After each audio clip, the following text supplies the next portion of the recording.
stand up and say it out loud. There's a lot of machismo in music, and I still feel it. And my daughter, who is 21, still feels it. So it's real, and we just need to talk about it. It's not complaining, but it's not hiding or dismissing it. We have to sit down, talk about it, and so we are aware and we start acting differently and changing that, especially high schools, middle schools, all these educational setups. We need to change it right away, and it's happening. And there's a lot of people doing great things in pedagogy schools, but then in people my age, it's harder for them to change so much.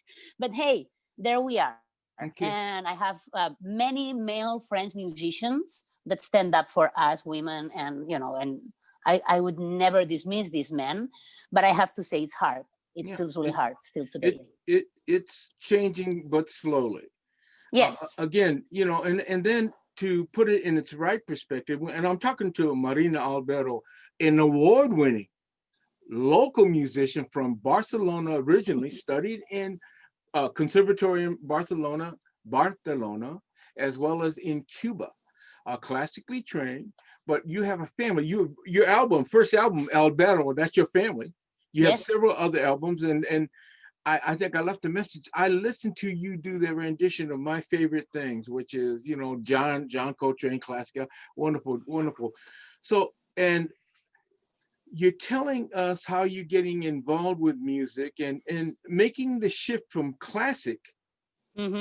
I know, there are people who are classically trained and, oh my gosh, Tchaikovsky, Mozart, blah, blah.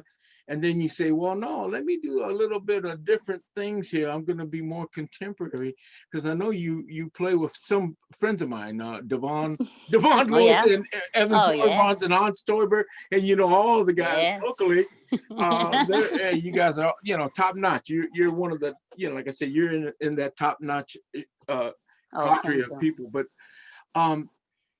yet I see and I hear, because it's almost inescapable, the cultural difference between being raised where, in your culture and listening to people who are raised here. Not that it's bad, not that it's good. I'm not doing a comparative, but in this country, we don't recognize culture. Unfortunately, culture often also gets confused with race.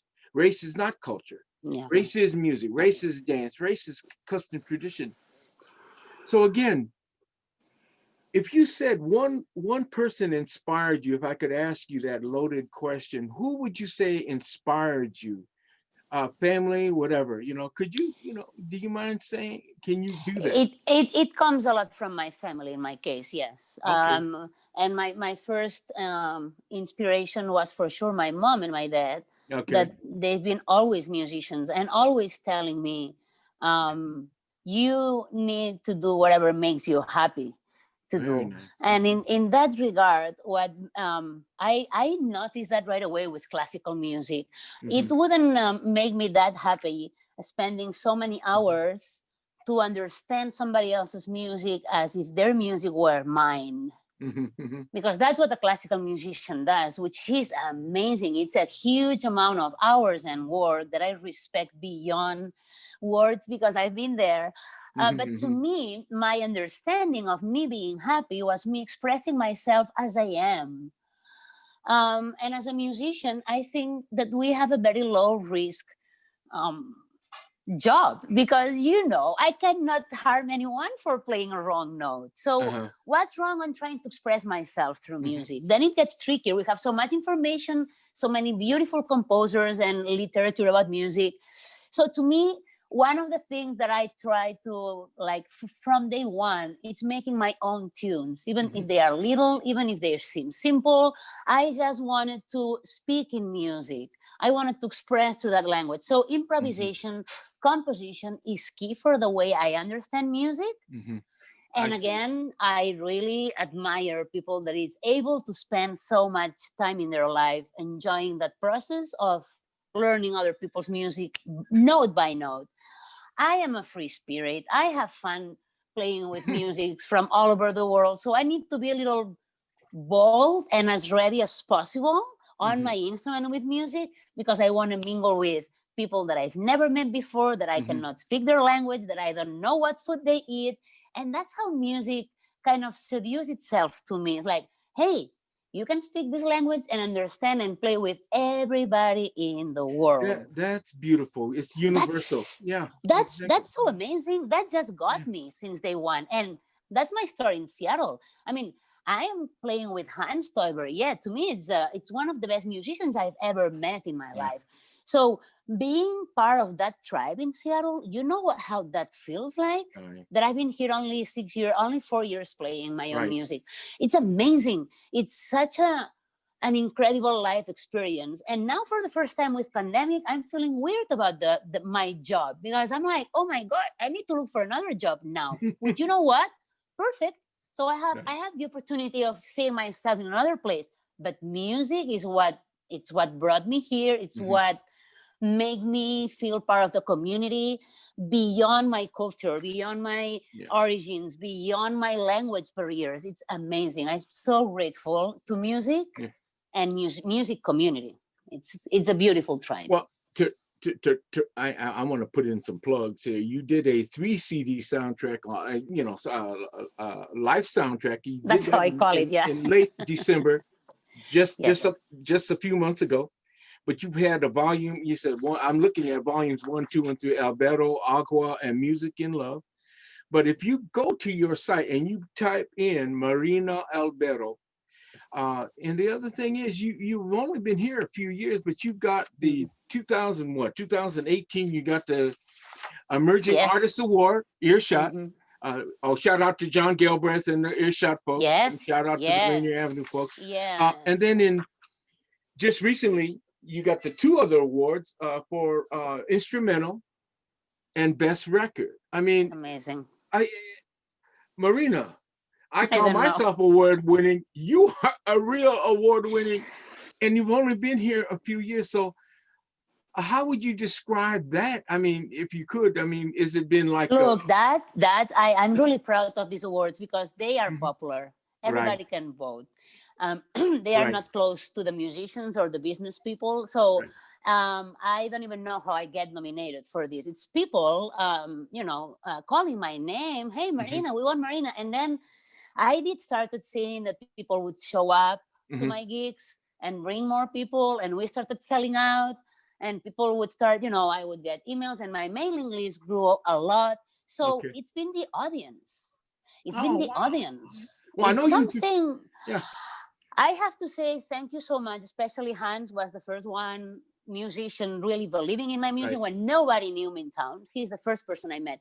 So I did feel like some musicians really embrace my music and my personality right away. But the audience, they are the Mhm, ones showing up and paying tickets. mhm, They are the ones voting. So mhm. I always say that I'm really grateful to Seattle, because so many people can complain about, oh, we need more blah, we need more. I think it's a really vibrant city for Mhm. arts and music, but I don't think you guys in town believe what you have.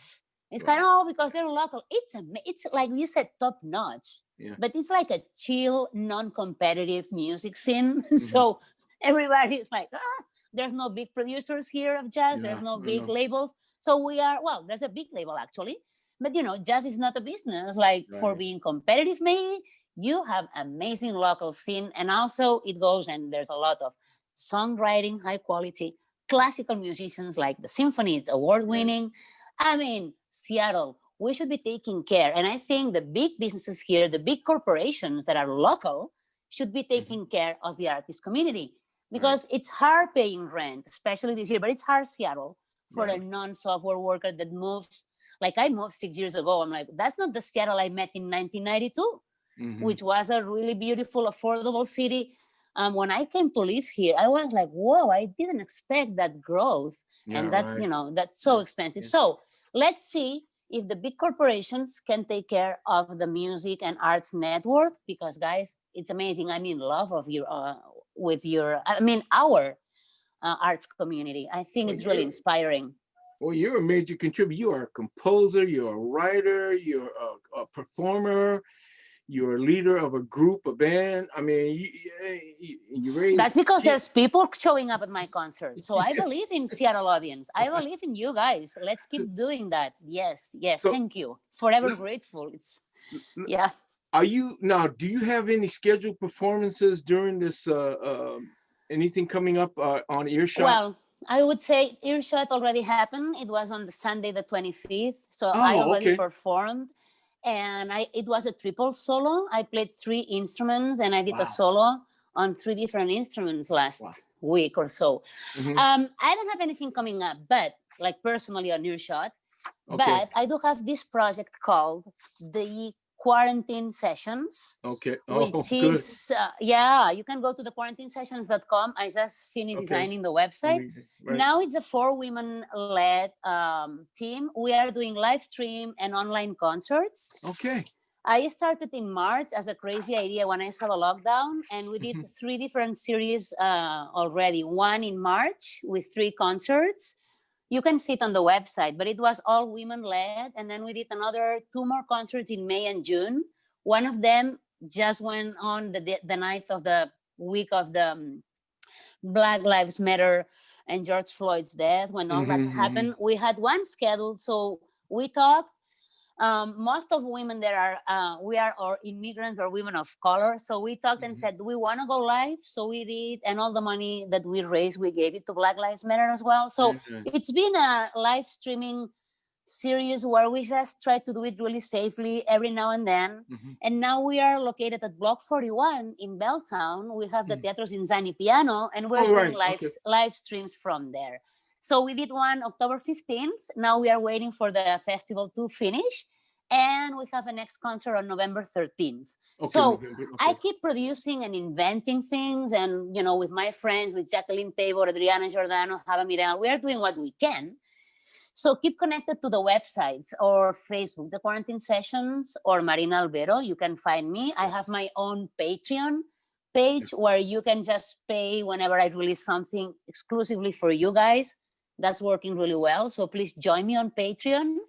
That's mostly it. I mean, I'm really looking forward when we can get back to live music. I'm really sad that I haven't had real audience since early March. So I miss that. I don't really like so much music online as I don't like happy hour online, as I don't like so much seeing my family online. I'd rather having these experiences on the real life.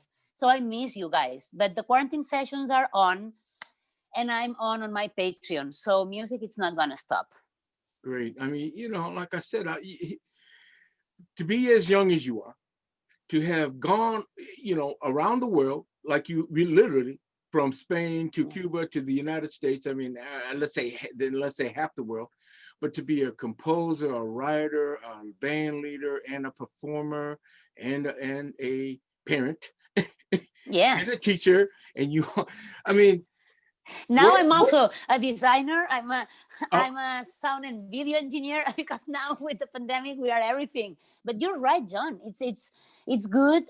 You know what you are saying. It's good feeling that I'm seen, that I'm heard, because it's a lot, and I don't expect anything in exchange. But it's beautiful when people like yourself, like Earshot community. It's amazing that they want to make me feel home here, and I appreciate it a lot. But don't undersell that. You are a talent. Like I said, I listened to your work. Amazing stuff. Amazing stuff. Thank you. And like I said, I think I have an ear, and I can pick certain things up. You have a quality that is imbibed in your culture, but also in the way you interpret. It's really, I call it light and airy and just embraceable. You know what I'm saying? I really enjoy. Beautiful. Like I said, your rendition, the favorite thing. I listened to that and I said, my gosh. But so where do we go? Where do we go from here? You want to continue doing what you're doing, and you've been a great success. And like I said, you've only been here a few years in Seattle. And we are so happy to have you. I hope to have another session with you whenever you want, John. Yeah, and because I want to get it in because we're doing this in conjunction with Earshot. But any last thoughts or any last comments you want to make so we can wrap this up? I know you're busy and I know you'll be recording and I know you've been in studio. So please, it's your mic, as they say, you've got the mic. Any last comments you want to make? I want to send a huge warm hug to everybody who is suffering a lot this pandemic. Right. Okay. We all suffer, but there's people losing jobs, losing insurance. Yes. People that cannot visit their parents. Right. Okay, so I want to send a warm hug to these people. I'm with you. I'm struggling as well, and I think my wish for everybody is stay connected to somebody that you really love. Check on somebody that you really love. Please, let's stay connected. We are all struggling. It's a really hard time, okay? And I'm not going to sell you my CDs or my live streamings. I just want for you to know that I'm here for everybody. Yeah. I'm here and I want everybody to be connected to somebody, okay? Well, please, let's keep each other warm and love this winter. I love you. Well, thank you very much. And you just well said. Hey, check her out, that 3 CD set, A Life Soundtrack. And like I said, I mean, there are other, go to her site. Wonderful pictures. Thanks. Yeah, and I'm seeing you at the piano, and that was good. And then I saw Evan, and I saw Devon, and I saw, it's just wonderful. So I love them. We want to thank you very much, Marina Albero, and I wish and hope everyone's fine back home in Spain, because Spain was hard hit. Thank you. Yes, they took care. You are such a wonderful, beautiful lady, talented, super talented, and like I said, we are so lucky to have you here. I mean, it really, in a sense, and I'm going to chastise Seattle, we really do not realize how much talent is here. One of my very good friends is Julian Priester, one of the world's top trombonists, but also performer. I mean, and then there's you. But then we got Hans, and then we got, I can go on and on and on. Devon and Darius Wilrich, people. And we need to take care of all this community, okay? Yes. And I remember seeing Julian Priester, somebody organized a fundraiser when he was sick, and I donated something, but I was also like, really, Seattle? Really, Seattle? We don't remember that Julian is here, and we should take care. Yeah, even if people are like quiet and not saying anything, we should. That's why check on each other. But that's why, please, software and big companies and Amazons and Starbucks take care of the musicians, artists, local artists you have. This is the human network. So I hope they listen, because Julian Priester is a great example, and we need to take care of all of us, please, of each other. Yes, John, well said. Well, no, you well said. Again, thank you very much, Marina Albero. Thank you. Outstanding local artist from Barcelona. But hey, we are going to hold on to her. We're not going to let her leave, folks. I love this city. Creative. I don't want so wonderful. Well, thank you very much. And thank you. We're going to wrap it up, and hopefully we'll get another session going. But I do want to let you go because I know you're busy, and we're done. So a little bit. Our recording stopped. My recording stopped. So, Marina, thank you. I'll be in touch. See you soon, John. Thank you. Adios. Gracias. Adios. A ti. Gracias. Ciao. Ciao.